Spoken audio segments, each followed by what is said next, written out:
Perfecto. Bueno, nuevamente entonces una cordial bienvenida a esta mesa número 5 del Simposio de Fenomenología y Hermenéutica.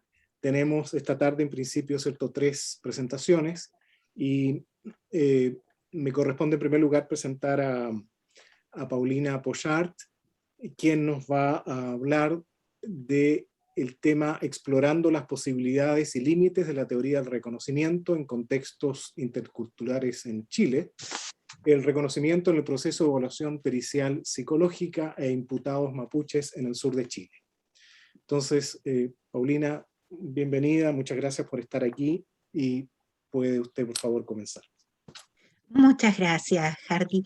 Le pido si me avisa cuando me queden 5 minutos también, porque Sí. me sirve.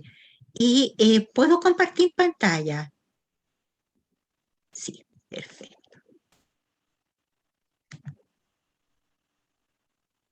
Ahí está. Perfecto. Entonces, vamos acá. Inicio. Y... Bien, muchas gracias.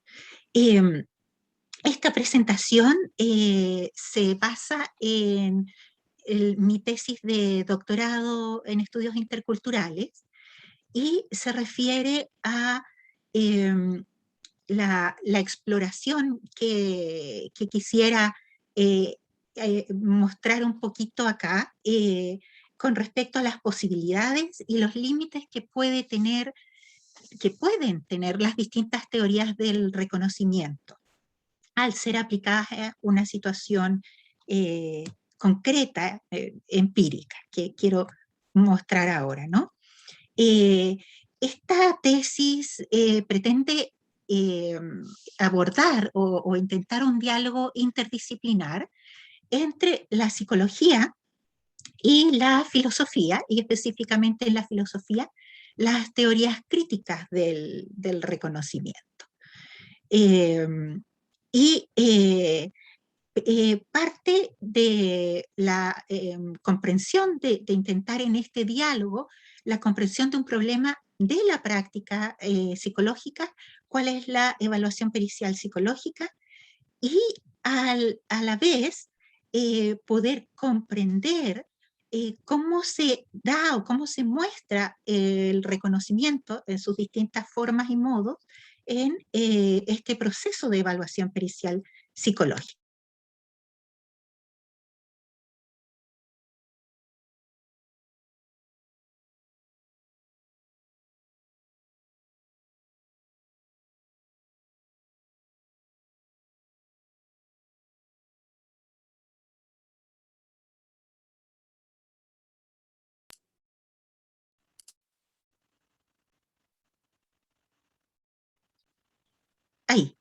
Ahí sí, perdón. Bueno, mis preguntas ya son, ¿cuáles son los modos y las formas de reconocimiento presentes en las prácticas de evaluación pericial psicológica a específicamente personas imputadas mapuche en las defensorías penales públicas de las regiones del Biobío, la Araucanía, los ríos, los lagos, ¿no? Son las 4 regiones del centro-sur de Chile y que entre las 4 concentran el 52% de la población que existe a nivel nacional del pueblo mapuche. Y mi segunda pregunta se refiere entonces a estas posibilidades y límites de la teoría. Ahora me quedé pegada. Perdón, no, no puedo pasar la lámina. ¿Puedes ayudarme con eso, Francisco? ¿O? Sí, voy a dejar que detener la compartición y después vuelvo a compartir nuevamente. Ahí se arregla mucho. Bien, vuelva a compartirnos. Ya. Perdón por la falta de técnica. Ahí estamos de nuevo. muchas veces funciona mejor cuando queda así. Se ve más pequeño, pero queda... Ya, vamos a intentarlo, y si no funciona, vuelvo al pequeño. Ya, ahí sí. Acá quiero recoger un planteamiento de Axel Honneth en un artículo de la dinámica social del desprecio, que un poco como para ayudarme a responder estas preguntas de los límites y las posibilidades, cómo deben o pueden resultar visibles aquellos desarrollos deficientes de la vida social que están relacionados con las condiciones estructurales de reconocimiento mutuo. Y un poco más adelante en el artículo, el mismo plantea que para reconocer cómo está encajando, cómo se está produciendo el reconocimiento en una sociedad, solo se puede responder mediante investigaciones que se dediquen al estado en que se encuentren las encarnaciones institucionales de estos tres modos, los tres modos característicos de Honneth de reconocimiento, el modo o el ámbito de los afectos, la primera esfera de reconocimiento de Honneth,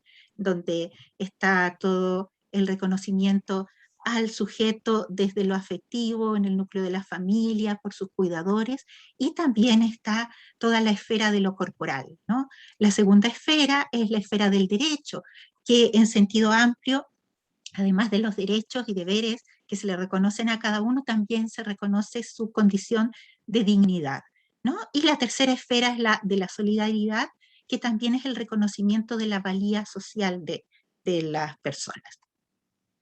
Quiero contarles brevemente a propósito de la encarnación institucional o de la encarnación, en este caso en sujetos, de cómo se va dando el reconocimiento, que esta es una investigación que tomó, en total nos quedamos al final con 132 casos válidos de estas 4 regiones, donde tenemos el acceso al informe del peritaje psicológico, realizado estos 132 peritajes por un conjunto en total de 51 psicólogos en estas 4 regiones, y recogemos, a veces hablo en plural porque forma parte de un proyecto FONDEF que busca la formulación de una guía pericial psicológica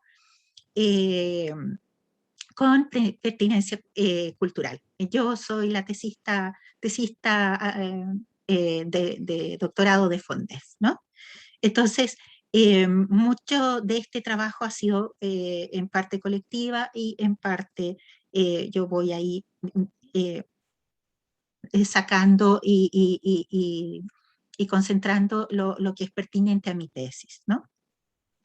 Y bueno, y en talleres grupales con grupos de psicólogos. Quería contarles brevemente, solo mostrarles, el proceso de evaluación pericial psicológica es un proceso que está en el contexto de la psicología jurídica, y específicamente se refiere a procesos de psicología forense, ¿no? En que el proceso global consiste en que el abogado defensor determina en las defensorías especializadas indígenas si este imputado tiene condición de indígena, y según eso solicita, si es pertinente además, si hay otros motivos para solicitar peritaje psicológico, ¿no? Eso se aprueba por el jefe de la unidad de estudio, y el perito psicólogo procede ahí a la pericia, que es generalmente una entrevista de distintos tipos, y ahí vamos a ver un poco las diferencias entre psicólogos y la aplicación de un bagaje de instrumentos que también varían entre los psicólogos. Este proceso culmina en la presentación del informe al abogado defensor y eventualmente, pero que se da en muy pocos casos, la participación del mismo psicólogo en el juicio oral, ¿no? Primero quería mostrarles qué es lo que se reconoce en los imputados mapuches desde los peritos.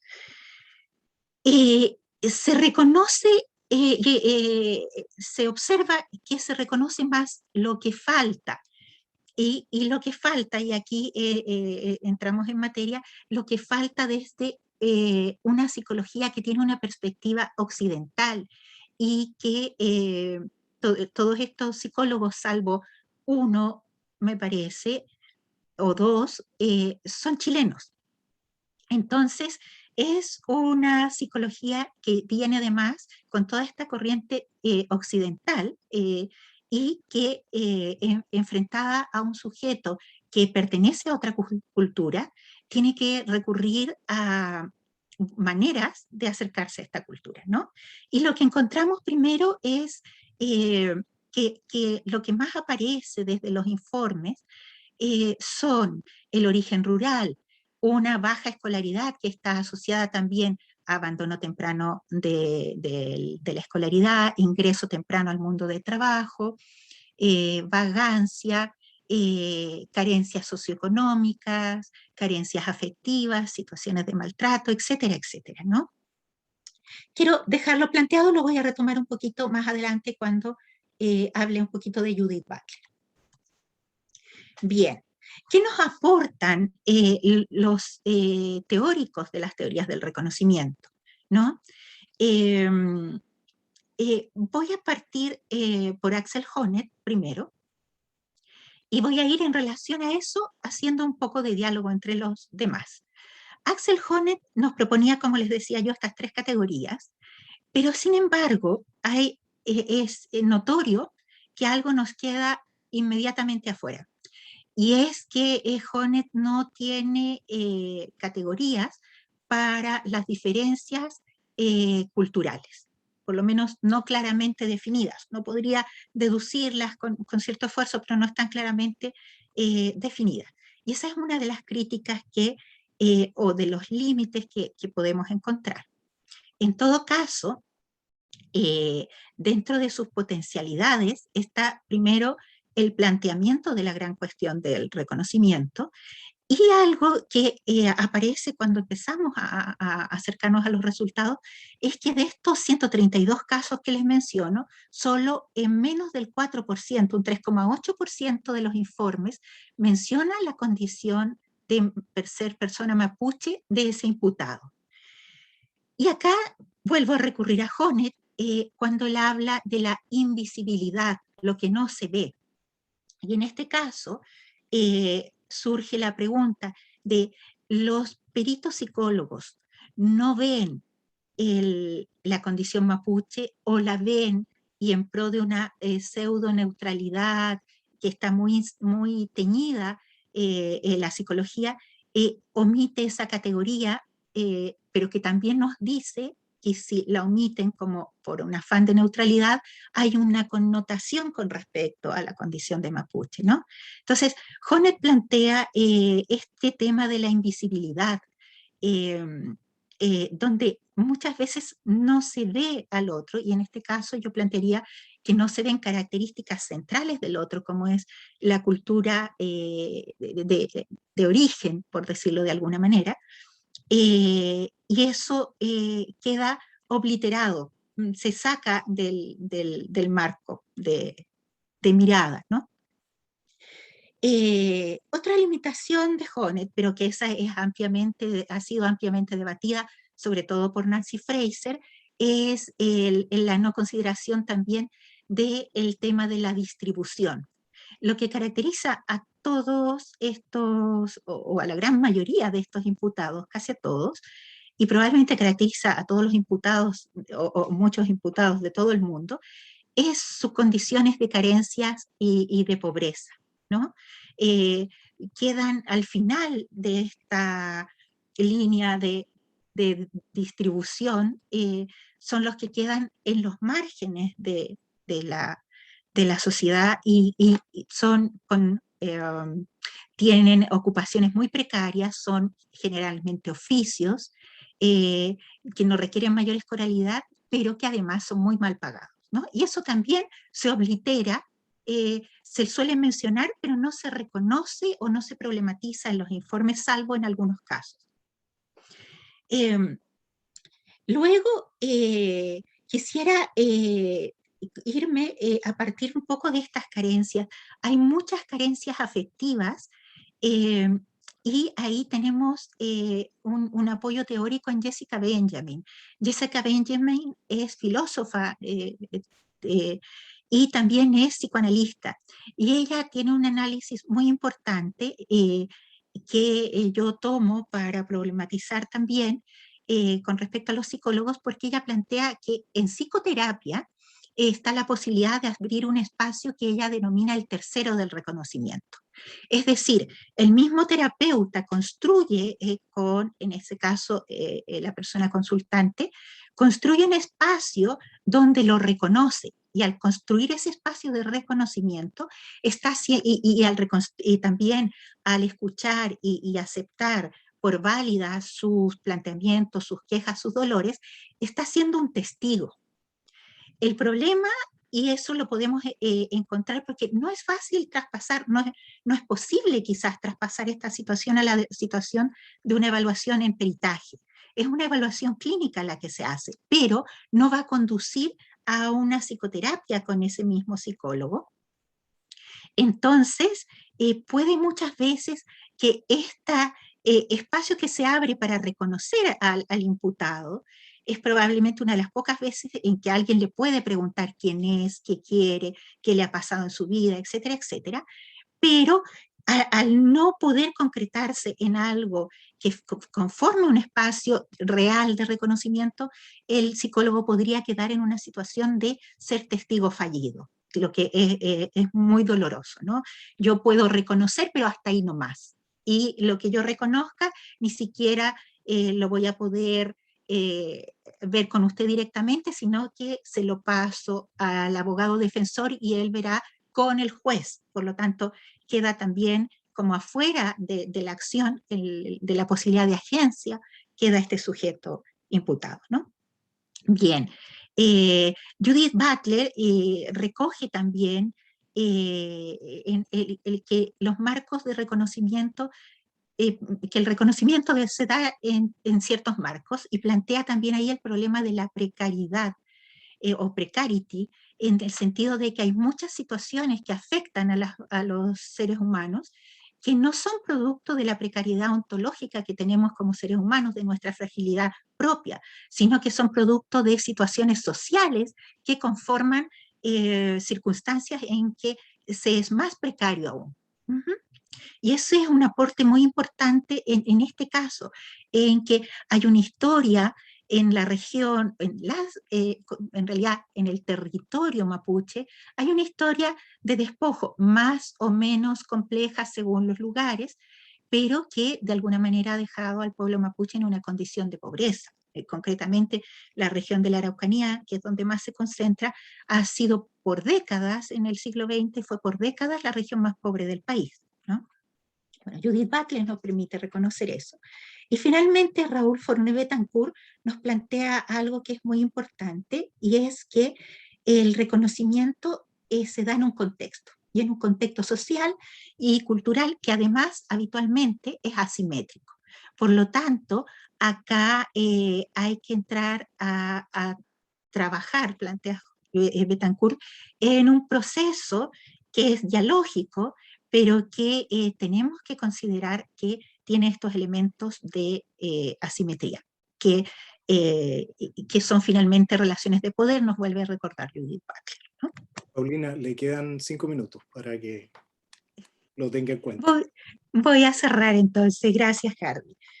Bien, yo quería compartirles, porque en rigor la presentación llegué justo, pero compartirles un poco, esto no tengo todavía los resultados definitivos, estoy todavía en el avance, entonces igual es como compartirles eso, más dudas que tengo aún, algunas certezas que están todavía más en el campo de lo teórico y que requieren ser probadas con el contraste de los datos empíricos.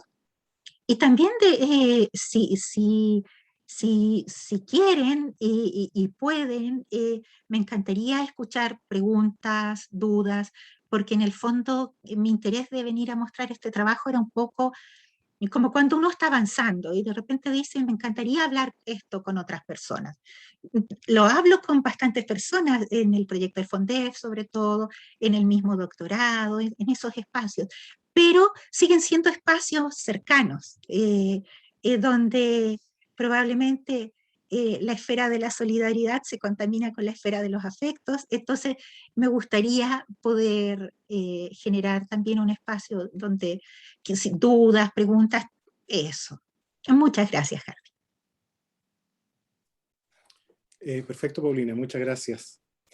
Bien, pues, tomando el impulso entonces al cual nos invita Paulina, invito a los participantes a formular preguntas, ¿no? Para dialogar en torno al tema que nos ha presentado Paulina.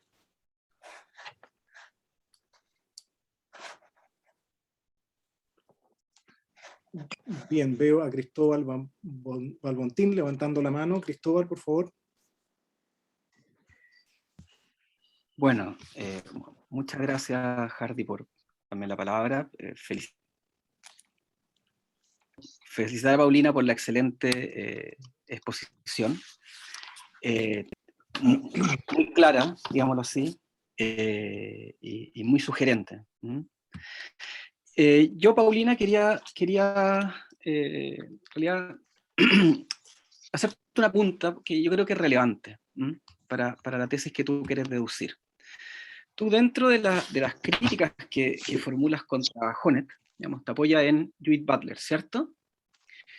Y te apoyas básicamente en la premisa de la cual se construye el trabajo de Judith Butler, o una de las premisas que es básicamente el antecedente de la obra de Foucault. Sí. Y las cuestiones referentes a los dispositivos de poder. ¿Estamos?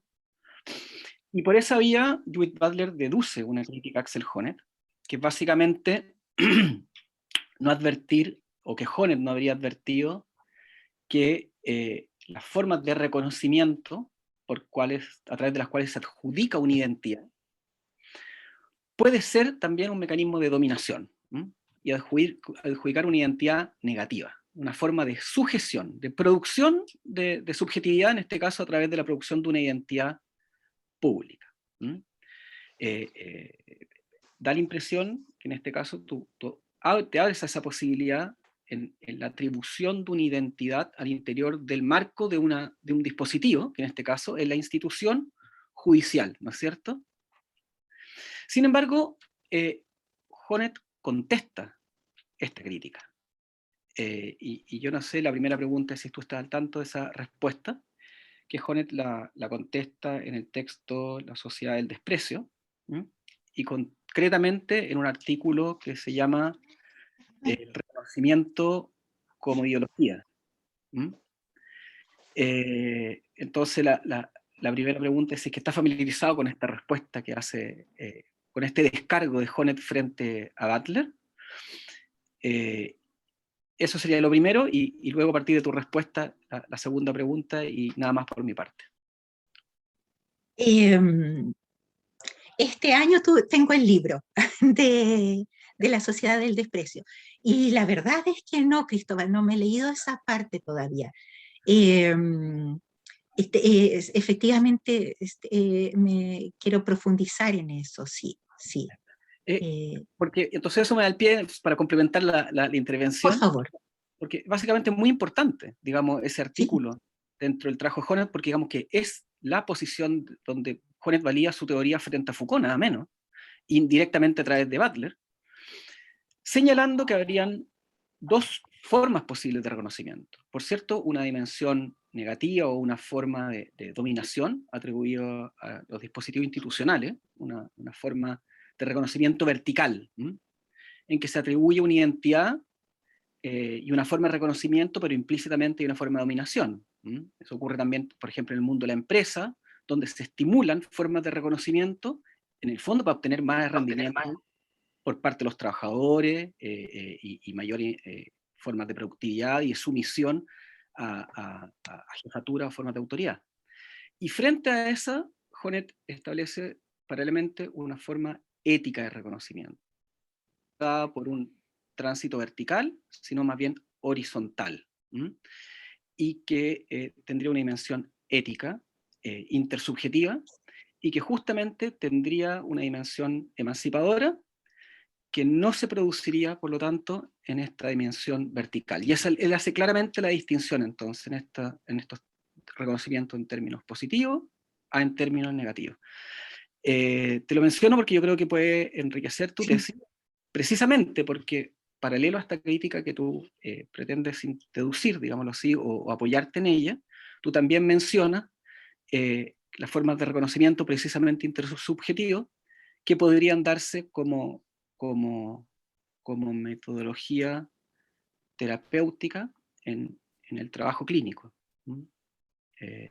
Así que lo dejo planteado porque yo creo que puede ser un recurso útil para tu trabajo. Muchas gracias y felicitaciones nuevamente, Paulina. Gracias, Cristóbal, y qué gusto que estés acá. Y sí, agradecerte el aporte y como suele pasar cuando uno tiene, lo primero que tenía que decir se me había pasado, que la gran potencialidad de Honneth, de la teoría del reconocimiento de Honneth, es justamente su identificación y su propuesta de los aspectos negativos del reconocimiento, ¿no? Porque la gran discusión en el proyecto del FONDEF ha sido si yo veo que hay o no reconocimiento, porque me dicen si no hay, no hay. Claro, pero hay reconocimiento negativo y aunque sea poco, igual desde los psicólogos hay esbozos de reconocimiento, que eso es lo que estoy tratando de levantar porque quiero ver cómo lo van construyendo, ¿no? Hay desde aquel psicólogo que recoge en las propias palabras del relato de la historia vital de una persona que la ha pasado muy mal. Y ahí uno ve que hay un acercamiento, una comprensión a eso. Así es que como hay otros que dicen, no, en realidad yo hago el mismo peritaje para un chileno que para una persona mapuche, porque no veo por qué tendría que ser distinta si ellos han ido al colegio. Es cuestión de que hayan ido al colegio y hayan, ojalá, pasado varios cursos y eso los equipara, por ejemplo, ¿no? Entonces, el reconocimiento negativo es la gran potencialidad de Honneth, diría yo, para mí. Es una de las grandes potencialidades. Gracias, Cristóbal, por la pregunta No, y por las no, aportes. gracias a ti, porque es muy importante lo que estás diciendo ahora, porque el tema del principio de la igualdad ante la ley está en la Constitución, en el artículo 19, número 2, un principio de derecho. Y sin embargo, hay muchos pensadores que lo han criticado porque es una igualdad abstracta, que esconde, digamos, invisibiliza ciertas circunstancias materiales que ponen las posiciones en una situación de inequidad finalmente frente a la justicia. Eso Marx lo menciona, por cierto, pero sobre todo el pensador que lo pone en relieve es Lukács. Así que he acertado tu razonamiento de mi punto de vista. Así que, bueno, nuevamente, gracias por tu respuesta, Paulina. Bien, gracias Cristóbal, gracias Paulina. Paulina, hay también ahí en el chat algo que quizás a lo mejor también le puede constituirse en un impulso, ¿no? Dice Francisco Toro, me acordé de la hegemonía y de cómo podría relacionarse con el reconocimiento negativo. No sé si tiene algún comentario al respecto. Sí. Muchas gracias, Francisco. En el fondo, cuando hablamos de una sociedad asimétrica, pero gracias porque no necesariamente está asociado y tampoco lo explicité. Pero en general existe una relación entre una sociedad hegemónica y una sociedad minorizada, ¿no?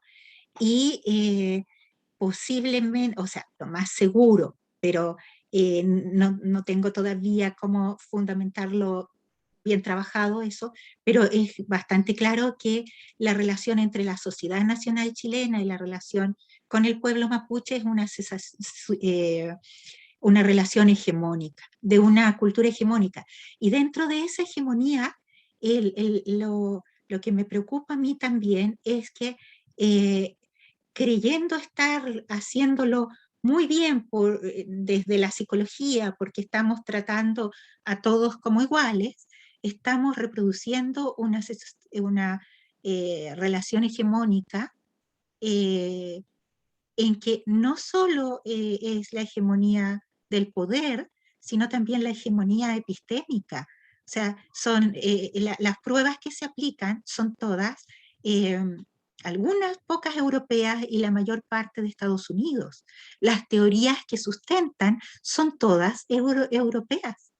Entonces, tú sigues las huellas históricas epistemológicas de la psicología y llegas al siglo XIX con todos los teóricos europeos fundamentalmente, ¿no? Entonces, es complejo. Existen, por lo menos ubico 3 colegas mapuche, 2 acá en esta región y otro en Concepción, y creo que por ahí puede venir algo muy interesante en algún momento. Y a propósito de hegemonía, lo último, les comenté que que aparece como el déficit intelectual en la mayor parte de los imputados. Bueno, el test que más se usa para evaluar esto es la escala de Wechsler para adultos, y que va en su 4ª versión validada en Chile, es estadounidense, y está validado en Chile para población urbana. No está validado ni siquiera para población rural, y menos para pueblos indígenas. Y esa es la escala que se aplica, los psicólogos intentan, y ahí uno nota como un esfuerzo de adaptar el instrumento, consideramos más estos puntajes, equilibramos las escalas, usamos la entrevista para triangular estos resultados, pero claramente hay un acto complejo, muy complejo. Te estoy evaluando a ti con la vara que se evalúan otros, digamos, ¿no? Y reconocen en el artículo que publican de la estandarización de la prueba en Chile que el instrumento tiene sesgos, 2 sesgos, uno para arriba, es decir, a las personas que les va mejor aparecen con mejor capacidad intelectual, y el otro es para abajo, que a las personas que contestan mal o se equivocan más, los castigan con puntajes inferiores, ¿no? Entonces, en la muestra, la mayoría, yo me atrevería a decir el 80% de los 132 casos aparecen con déficit intelectual. Perfecto, Paulina, muchas gracias. Gracias. Bien, tenemos que dejar ya, ¿cierto?, esta primera ponencia muy interesante. Alguien ha dicho, ¿cierto?, que nos falta el café como para seguir conversando Hoy sí. después, pero en fin, esperamos que en algún momento, ¿cierto?, podamos volver a eso. Tenemos en principio, ¿cierto?, 2 ponencias todavía, pero no sé si Francisco aquí me puede ayudar o si soy yo el perdido, pero no está Héctor Pinto, ¿no? No está en la sesión. No entró. Entonces, daríamos paso a la de Felipe, ¿cierto? Felipe Fuentalva. Felipe, te voy a pedir que también te presentes un poco tú mismo. Paulina lo había hecho en el mismo Power que expuso, ¿no?, que proyectó, para que te conozcamos un poco. Yo simplemente voy a indicar aquí ahora el título de tu ponencia, que es Husserl contra Brentano, de la psicología descriptiva a la fenomenología. Así que, Felipe, por favor, tienes la palabra. Okay, bueno, muchas gracias. Voy a compartir pantalla. Espero que no haya problemas en eso.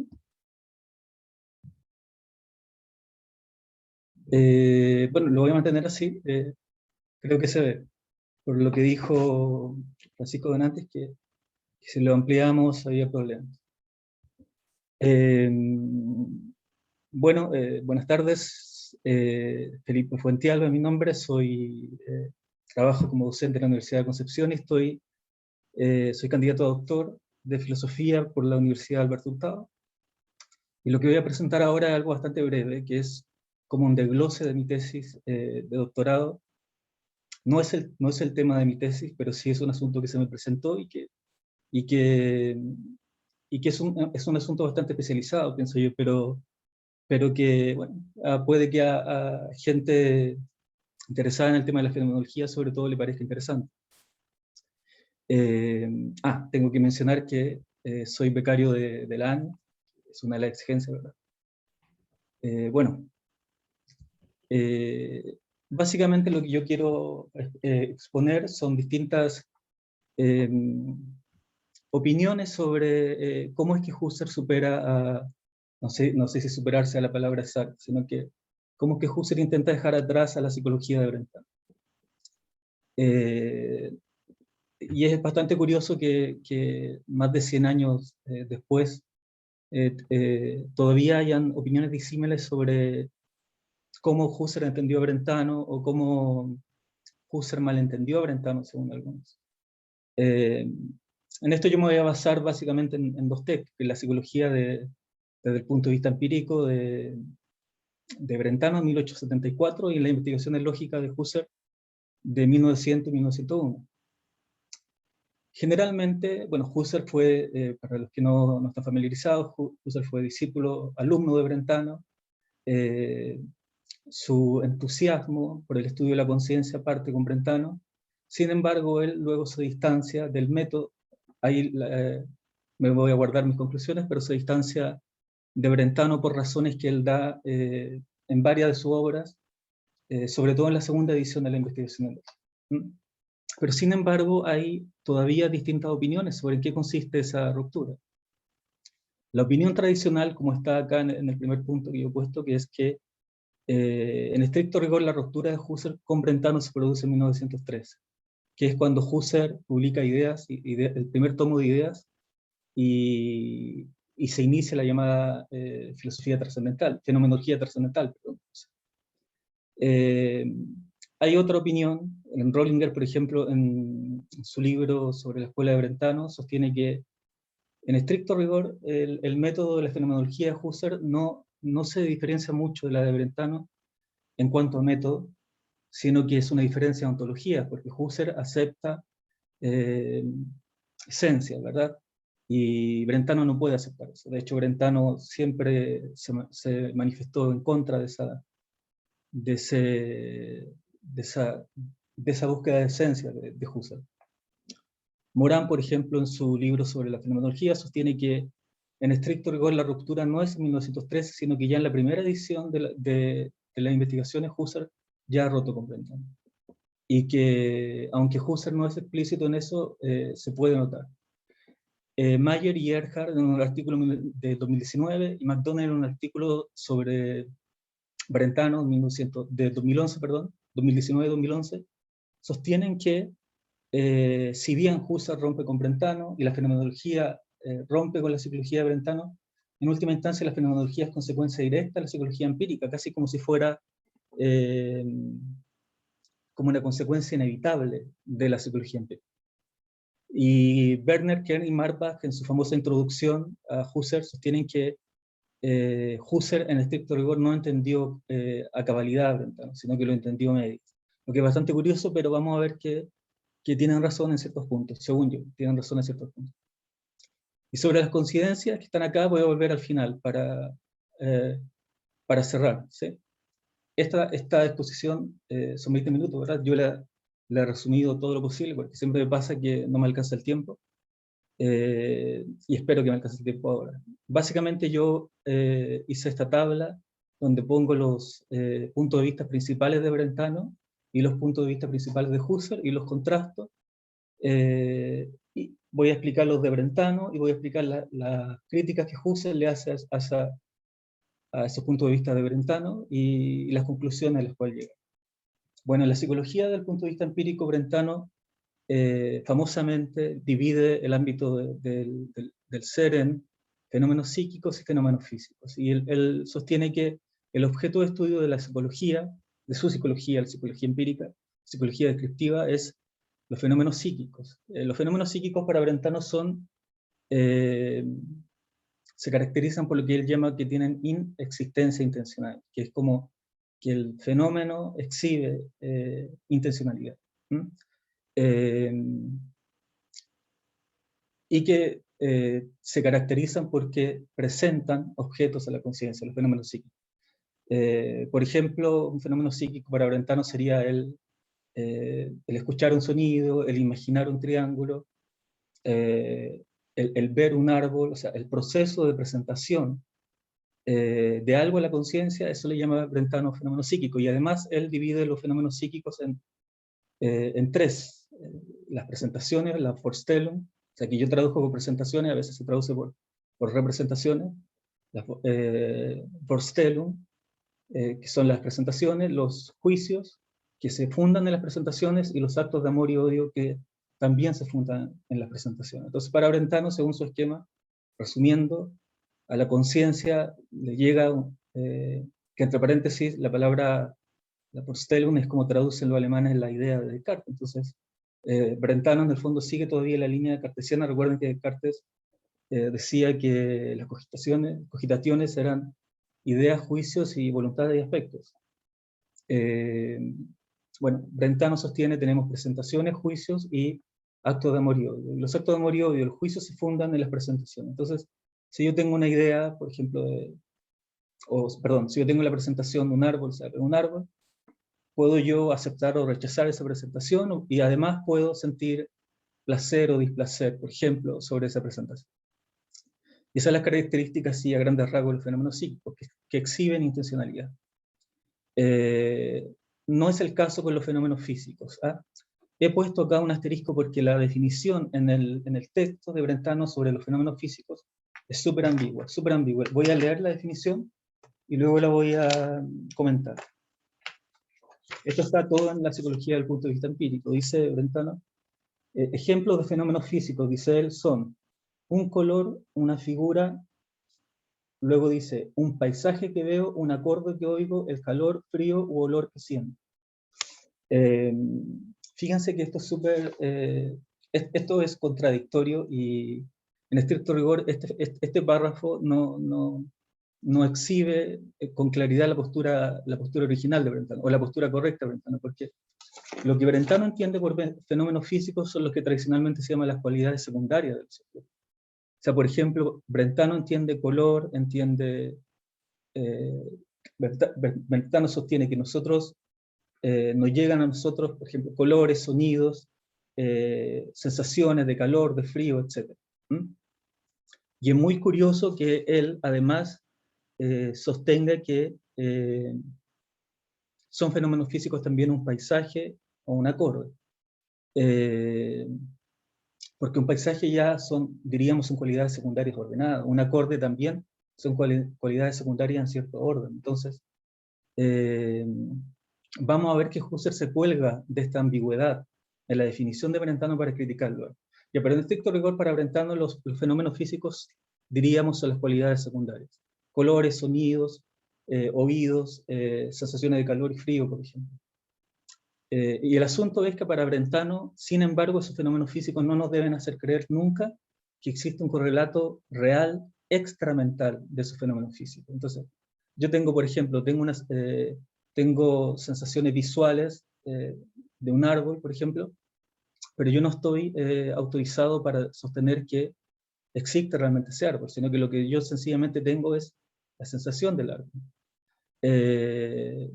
Y esto implica, por supuesto, que para Brentano la relación entre el acto de presentación que presenta esos fenómenos físicos es una relación intramental, ¿sí? De hecho, Brentano sostiene que las ciencias naturales que operan con esos objetos extramentales tienen que suponer que existen, dice Brentano, pero que no pueden dar, hipotéticamente tienen que suponer que existen, porque así trabaja. Pero no habría, diría él, argumento así de peso para suponer que, aparte de las sensaciones, las cualidades secundarias que tenemos, existen esos objetos extramentales. Esto es cartesianismo, ¿verdad? Bueno, ese es por una parte fenómeno físico. Por otra parte, dice Brentano que reconoce dos tipos de percepciones. Una, que en estricto rigor, él duda de llamar la percepción, que es la percepción externa. Que la percepción externa es la percepción precisamente de los fenómenos físicos. Y el asunto es que la percepción externa se caracteriza por ser falible. ¿Por qué? Porque cuando percibimos un fenómeno físico tenemos la tendencia, por ejemplo, a creer de que ese fenómeno físico tiene un correlato en la realidad. Pero no podemos nunca saberlo con certeza. Entonces la percepción externa es falible. En cambio, hay otra percepción que es la percepción interna. ¿Qué es la percepción interna? Que es la percepción de los fenómenos psíquicos. Por ejemplo, que es cuando yo me percibo a mí mismo oyendo un sonido, ¿sí? Y uno dirá, bueno, ¿cómo ocurre eso? O sea, o sea, realmente eso sí, que realmente cuando uno oye, es consciente o se percibe a sí mismo oyendo el sonido. Bueno, Brentano cree que sí. Esa es la llamada conciencia secundaria. O sea, Brentano cree que toda presentación, o sea, todo fenómeno psíquico va acompañada de una conciencia secundaria, pero que no es un acto distinto a ese fenómeno psíquico, sino que es parte de ese propio fenómeno. O sea, que todo, diríamos, por ejemplo, toda presentación, por ejemplo, toda percepción, toda presentación, todo juicio, todo acto de amor y odio va acompañado simultáneamente de una conciencia secundaria. Y esto implica varias cosas, porque esa conciencia secundaria se hace a la vez. Por ejemplo, si es que yo tengo la presentación de un sonido, por ejemplo, se me aparece un sonido a la conciencia secundaria se hace a su vez una presentación del acto de percibir un sonido. Entonces Brentano lo admite, hay dos presentaciones involucradas, la presentación del sonido y la presentación del acto de percibir un sonido. Esto es complicado igual, esto es complicado. Husserl va a decir de que, como yo he puesto acá, que la conciencia secundaria sencillamente no tiene evidencia fenomenológica. Pero esto es un asunto que ya se puede rastrear en Aristóteles, ¿verdad? Bueno, Brentano de hecho sustenta toda su psicología en el hecho de que existe una conciencia secundaria, porque si la conciencia secundaria es inherente al fenómeno psíquico, ocurre que cada vez que yo tengo conciencia de ese fenómeno psíquico, puedo estar seguro de que el fenómeno psíquico existe. La conciencia, de hecho, es la garante de la infalibilidad que esta conciencia secundaria esta conciencia secundaria es la garante de la infalibilidad de la percepción interna. O sea, porque cuando yo me percibo a mí mismo teniendo un acto, esa percepción ya es garante de que el acto existe. Entonces, al final, para Brentano, el ámbito de la evidencia siempre también se refiere a las percepciones internas. Voy a dejar hasta aquí la explicación de Brentano porque luego voy a volver sobre él. Bueno, Husserl, Husserl, cuando publica la primera edición de las investigaciones lógicas, 1900, 2 tomos, 1900 y 1901, él asimila su tarea o sus intereses con la psicología descriptiva. Pero luego él, explícitamente en ideas, él ya rechaza. Dice, me he equivocado al decir que mi tarea es la misma de la psicología. Y esto en estricto rigor ya se puede rastrear en 1903. En clases de Husserl en 1903 y en cartas de 1905, por ejemplo, Husserl ya dice que la fenomenología en estricto rigor no es psicología. ¿Sí? No es psicología. Entonces, la ruptura de Husserl no se produce en 1913, sino que se produce por lo menos 2 años después de la publicación de las investigaciones. ¿Qué dice Husserl al respecto? Husserl dice que, a diferencia de Brentano, que Brentano cree que los fenómenos psíquicos, todos los fenómenos psíquicos exhiben intencionalidad, Husserl dice no, que hay fenómenos psíquicos que no tienen intencionalidad. Hay fenómenos psíquicos no intencionales, de hecho, como por ejemplo las sensaciones. Cuando uno percibe un árbol, dice Husserl, en la percepción del árbol hay involucradas sensaciones, pero esas sensaciones no tienen un carácter intencional. Pero cuando cuando forman parte de un acto, que aquí Husserl introduce la palabra acto, sí, como un todo, sí pueden dar lugar a un acto intencional, pero las sensaciones por sí solas no tienen carácter intencional. Entonces, Brentano se equivoca. No todos los fenómenos psíquicos exhiben intencionalidad. Y por eso él dice, yo no voy a hablar de fenómenos psíquicos, voy a hablar de actos. Y los actos son aquellas vivencias que tienen intencionalidad. Y las vivencias son aquellas, digamos así, actividades de la conciencia que pueden formar parte del acto, pero que no tienen carácter intencional. Por otro lado, él critica la definición de fenómeno físico de Brentano. Para empezar, Husserl critica de que Brentano confunde muchas veces, dice Husserl, el objeto extramental con las cualidades secundarias que se presentan a la conciencia. Desde la cita que yo les leí de Brentano, evidentemente que Brentano la confunde desde esa cita. ¿Ah?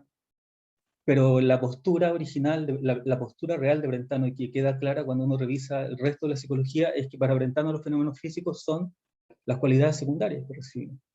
Pero Husserl se queda básicamente con esta cita, y él dice, Brentano confunde los contenidos de la conciencia con el objeto entramental, y no puede hacer una distinción. Bueno, y esta es la crítica que los discípulos de Brentano le hacen constantemente a Brentano, que Brentano no hace una distinción entre el contenido de la conciencia y el objeto real intencional.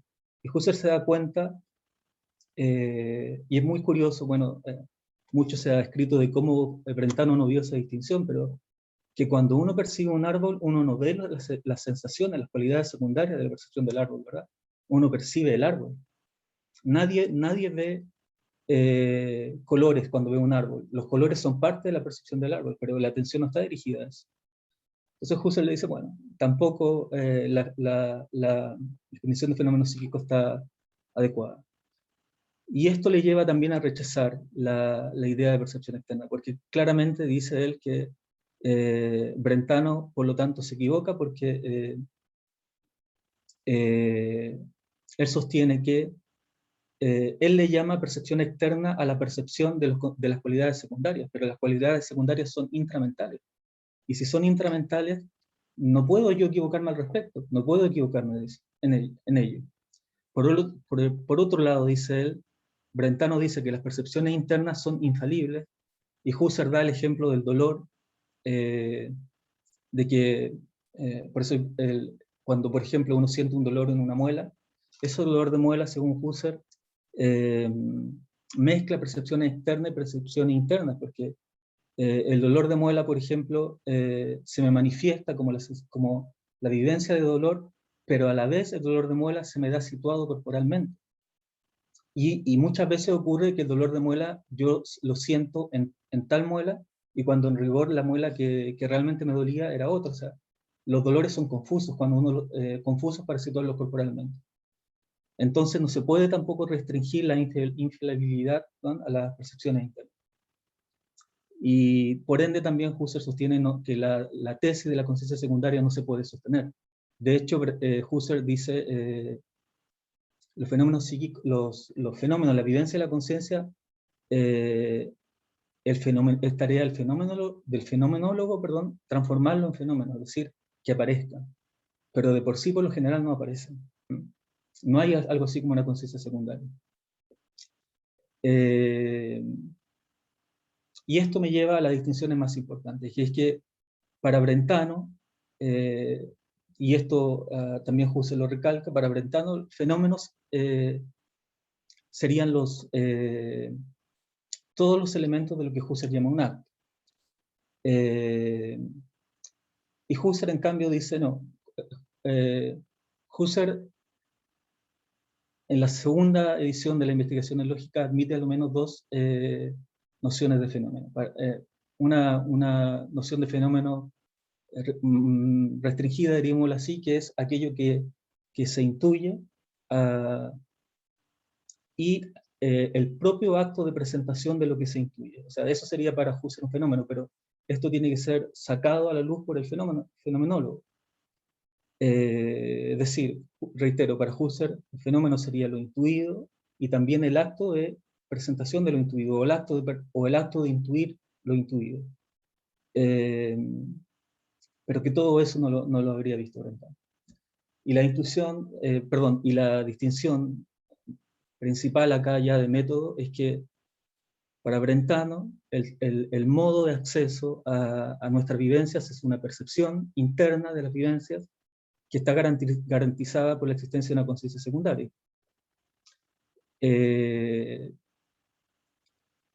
Brentano sabe o sea, él quiere deliberadamente distinguir este método de las ciencias naturales. Las ciencias naturales no gozan del fenómeno de la conciencia secundaria, por lo tanto, no pueden gozar de evidencia. Pero Husserl sostiene que, entre paréntesis, Brentano llama lo que hace la ciencia natural, le llama observación. Y de hecho él dice, lo que yo hago no es observación interna ni introspección, porque la introspección es un acto deliberado que se dirige sobre un fenómeno de la conciencia. En cambio, lo que yo hago, dice Brentano, es que yo pongo atención, o sea, en el fondo yo describo la conciencia secundaria, que siempre está ahí, pero no es una observación interna, porque eso sería, dice Brentano, recaer en la ciencia natural. Pero Husserl dice que en estricto rigor Brentano no escapa del naturalismo, porque cuando yo quiero percibir vivencias, estoy tratando de las vivencias como si fueran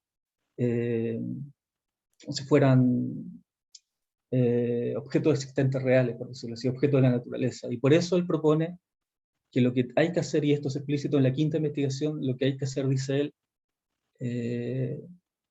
llevar a cabo una intuición esencial ideatoria, que es en el fondo lo que tiene que hacer la fenomenología. La fenomenología, dice Husserl, es una ciencia de esencia. ¿Sí? O sea, no puede dedicarse meramente a describir datos como lo hacen el resto de las ciencias, sino que a través de un proceso que implica varios pasos, ¿verdad? La imaginación ideatoria y otras, lo que tiene que hacer la fenomenología es acceder a la esencia de las vivencias de la conciencia. ¿Sí? Felipe, Y eso dos sí, minutos para ir ya redondeando, por favor. Sí. Por suerte alcancé porque ya estoy terminando. Y el asunto, claro, y aquí Husserl hace aparecer ya explícitamente en la segunda edición de 1913 de las investigaciones, que coincide con la publicación de ideas, hace aparecer la fenomenología ya como totalmente distinta a la psicología de Brentano. Entonces vuelvo atrás a la diapositiva anterior, para revisar las distintas opiniones. Entonces, por ejemplo, Rollinger dice que hay diferencia no de método, sino de ontología, lo cual es muy curioso porque Rollinger, que es un gran especialista en Brentano y en Husserl, pero llama la atención de todos modos que él sostenga que la diferencia no es de método cuando Husserl explícitamente dice que el método de la fenomenología es distinto. Sí es evidente que hay una diferencia en ontología, porque Brentano nunca pudo aceptar esta existencia de la que Husserl habla de esencia, nunca pudo aceptarlo, de hecho, siempre marcó distancia con eso de Husserl. Creía que era un error, así que apartaba a Husserl del camino científico. Morán dice que en las investigaciones Husserl, en la primera edición de las investigaciones Husserl ya ha roto con Brentano, y el propio Husserl lo dice en Ideas. Él dice que, no tan explícitamente, pero en la primera edición de las investigaciones, él ya se aparta de la psicología de Brentano, pero a mi juicio eso todavía no es tan explícito en la primera edición, sí en la segunda edición naturalmente. Mayer y Erhard y McDonald sostienen que la fenomenología es consecuencia de la psicología empírica, y ahí uno puede entrar a discutir si es que realmente es consecuencia o no. Pero sí es evidente que Brentano no vio cosas que la fenomenología sí saca a la luz, como por un hecho tan básico de que el objeto intencional de los actos no son los contenidos presentantes, sino que cuando uno ve un árbol, no ve los datos sensoriales, sino que ve el árbol. Los datos sensoriales son parte de la percepción del árbol. Y Brentano no lo vio, al menos en 1874. Y Werner, Kerr y Marbach sostienen que Husserl entendió medio Brentano, y esto es cierto, porque no lo mencioné, se pasó, pero cuando Husserl da el ejemplo del dolor y dice, Brentano pasa por alto el hecho de que cuando uno tiene dolor, se confunden percepciones internas y percepciones externas, Husserl pasa por alto de que en la psicología del punto de vista empírico, Brentano sí examina el dolor. Hace una distinción que no es la misma de Husserl, pero sí examina el dolor. Coincidencias. Evidentemente que hay coincidencias, a pesar de todo. Para empezar, la estructura de relación de los actos, porque Brentano, siguiendo a la tradición cartesiana, sostiene que los actos de presentación tienen primacía, que son como nuestro primer punto de contacto con la realidad, y sobre eso se fundan los juicios y los actos de amor y odio, los fenómenos de amor y odio. Husserl le da vuelta a esto, pero él postula que existen los actos objetivantes sobre los cuales se fundan los actos no objetivantes, como por ejemplo los sentimientos. Y que si bien modifica este esquema tripartito de Brentano, y lo modifica no menormente, porque por ejemplo Husserl acepta que los juicios son también actos objetivantes, es decir, los juicios también, los juicios encuentran un objeto distinto que es el encuentro de las presentaciones. Entonces no es que el juicio meramente se encarame sobre la presentación. Pero aún así, Husserl sostiene que los actos objetivantes, que Levinas le hará la crítica, ¿verdad?, de que sigue dando primacía a la actitud teórica, es lo que primero nos pone en relación con la realidad. Entonces Brentano, Husserl, por ejemplo, en las investigaciones, no podría aceptar que nuestro primer contacto con la realidad, o nuestro primer modo de cómo se nos dona la realidad a nosotros, sea, por ejemplo, una actitud corporal, como dice Merleau-Ponty, o sea, sea lo corporal, como dice Merleau-Ponty, o sea, ciertos sentimientos, como dice Heidegger, por ejemplo, que la angustia es lo que originalmente, lo que está en el origen, ¿verdad?, de la relación del Dasein. Husserl no lo podría aceptar acá en la investigación. Pero ambos sí comparten la idea, la noción de la transparencia de la conciencia, es decir, de que el fenomenólogo o el psicólogo puede acceder a los datos que quiere estudiar tal como ellos son. ¿Sí? Felipe, se ha agotado el tiempo.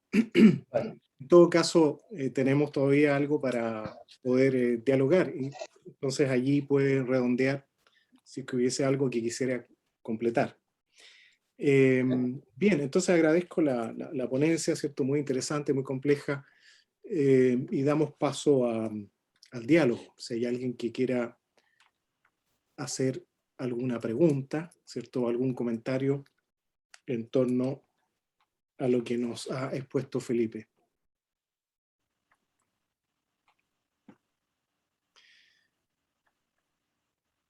Bien, si en lo inmediato no hay nadie, y a lo mejor un poco para romper el hielo, ¿cierto? Yo quisiera hacerte una pregunta. Un poco como una suerte de ejercicio, ¿cierto? Porque tú estás en un programa de doctorado. Entonces, ¿cuál es la tesis que te interesaría presentar propiamente tal en la relación que has establecido aquí entre Husserl y Brentano? ¿Te interesa, digamos, poner el acento en algún aspecto en especial en esta relación? A ver, mi tesis en estricto rigor no es sobre la relación Husserl contra Brentano, pero mi tesis es sobre la gramática lógica pura de la cuarta investigación, de la investigación en lógica. Pero me he encontrado al estudiar a Husserl, naturalmente, teniendo que retroceder hasta Brentano en estas opiniones disímiles, digamos, y me pareció que sobre la herencia Husserl-Brentano, y me pareció que podía ser interesante como exposición. Y acá yo he dado opiniones, pero no es mi tesis de doctorado. Este no es el tema central, sino que esto es como un anexo nada más de la parte central de mi tesis. ¿Sí? Que se centra en la gramática lógica pura. Es solamente lo que quería decir, si me da los minutos, porque hay algo que quería decir básicamente, que es que, o sea, yo entiendo que este es un asunto muy especializado y muy técnico, que es que, pero esto de la transparencia de la conciencia puede ser interesante porque tanto Brentano como Husserl están en el supuesto, que es un supuesto moderno, ¿verdad?, de que los datos de la conciencia o los fenómenos de la conciencia son accesibles para quien se examina a sí mismo y son accesibles tal como son.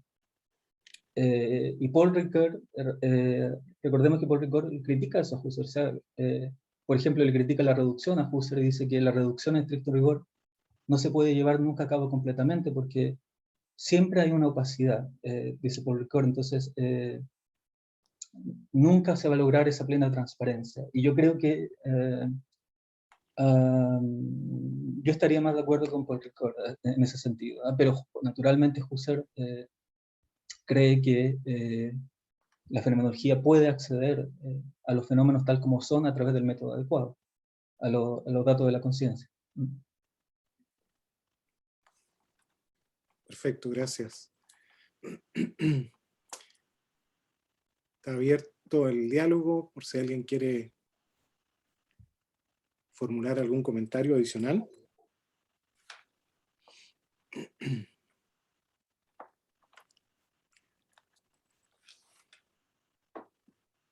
Bien, parece que no. Sin embargo, quisiera aprovechar, dado que tenemos todavía algún tiempo, molestarte un poco más, porque me interesó mucho lo que dijiste al pasar. Mencionaste, ¿cierto?, ahí a Aristóteles. Entonces yo te quería preguntar, ¿en qué sentido la distinción entre percepción interna y conciencia secundaria estaba ya en Aristóteles? Si es que comprendí bien que eso era lo que estaba. Esto ¿A qué es, te referías? sí. Bueno, Brentano era un gran aristotélico, él lo dice explícitamente en la psicología, que es que Aristóteles se da cuenta, dice Brentano, o sea, no tengo acá la cita exacta a mano, pero que cuando uno tiene una audición, o sea, cuando uno percibe algo, uno es consciente de que está percibiendo. Entonces Brentano saca conclusiones ahí y dice que, dado que, dice esto ya lo ha visto Aristóteles, de que cuando percibimos algo, somos conscientes de que estamos percibiendo eso. Y eso sería la conciencia secundaria, que según Brentano estaría ya en Aristóteles, y él da la cita ahí al respecto. Hay un riesgo de regreso al infinito, naturalmente, porque si es que para percibir algo yo requiero de una conciencia que perciba el acto de percepción, uno tendría que decir de que se requeriría también una tercera conciencia que perciba el acto de percibir la percepción. Y Brentano cree que resuelve eso sosteniendo de que la conciencia secundaria es parte del mismo fenómeno. O sea que yo tengo una percepción y la conciencia de percepción son inherentes. O sea, uno es inherente al otro y por lo tanto yo tengo conciencia, eso me garantiza la existencia del acto. Y esa es básicamente, o sea, el propio Brentano le atribuye a Aristóteles el haber hablado de eso. No así de conciencia secundaria, pero sí él, de que uno se da cuenta de que tiene un acto de percepción. Perfecto, muchas gracias, Felipe. Bien, parece que estamos ya al final de esta mesa porque no llegó finalmente el otro ponente. Nos quedan 5 minutos, un poco para cambiar de aire, ¿cierto? Porque a las 17:45 hay todavía otra actividad dentro de la CHIF. Así que les doy las gracias nuevamente a los expositores, ¿cierto? Ha sido muy interesante. Nos llevamos todos una reflexión, ¿cierto? Seguir el intento por seguir reflexionando en torno a estas cuestiones. Así que muchas gracias por la presencia. Y Francisco, te dejo porque tú eres ahí el coordinador final, como por allá ir terminando.